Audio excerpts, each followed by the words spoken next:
And if this stillness reveals itself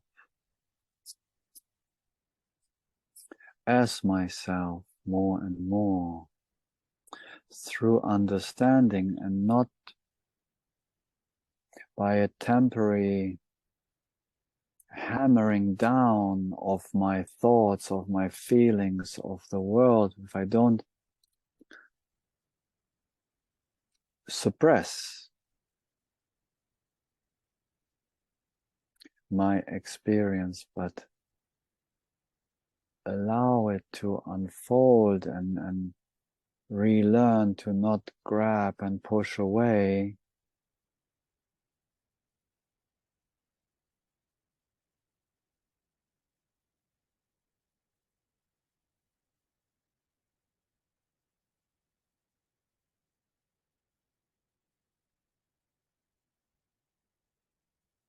if I don't use the hammer,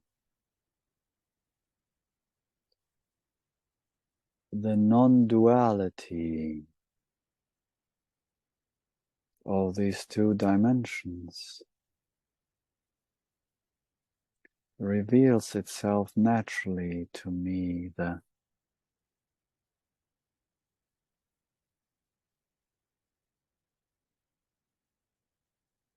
objects of consciousness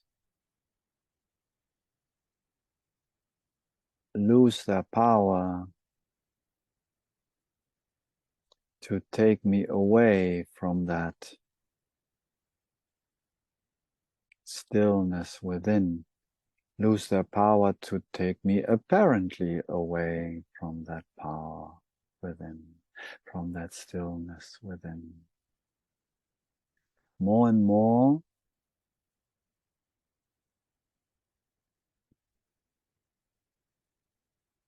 through this experiential understanding, as I call it sometimes, we live in both dimensions equally in the same time. It's not an either or, I am still and quiet and shanti, or I am busy in the world, I work, I relate.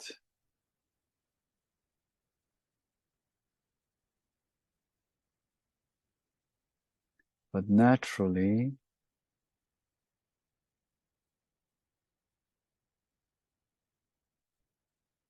understanding that all these objects, all these things are nothing other than the same consciousness in its dynamic, alive aspect.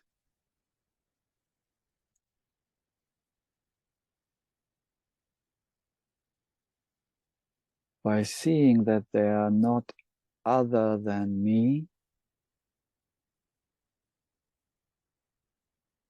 the mind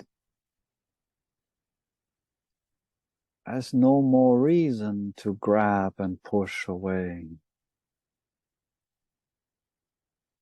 It sees that it's to its own benefit, so to speak, to surrender, to submit to awareness, to the heart of awareness, and allow everything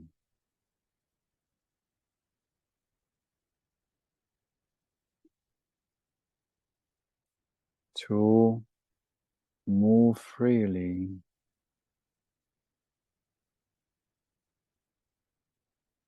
so that our experience, our human experience,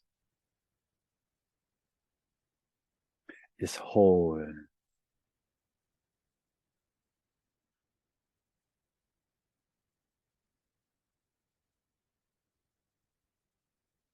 It's very wonderful when the stillness reveals itself back to us, and we are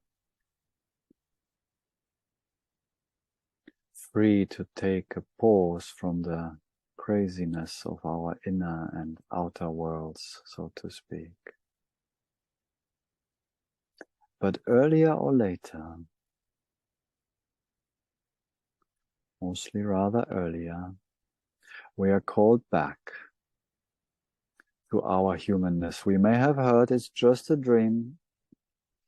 It's not real.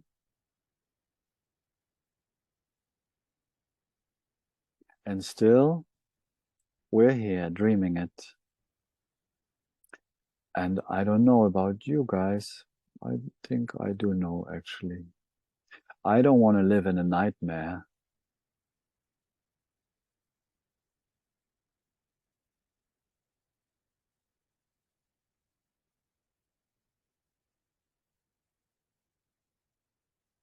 To allow that stillness, that wholeness, that totality, that welcoming nature of ourselves to welcome all of our experience.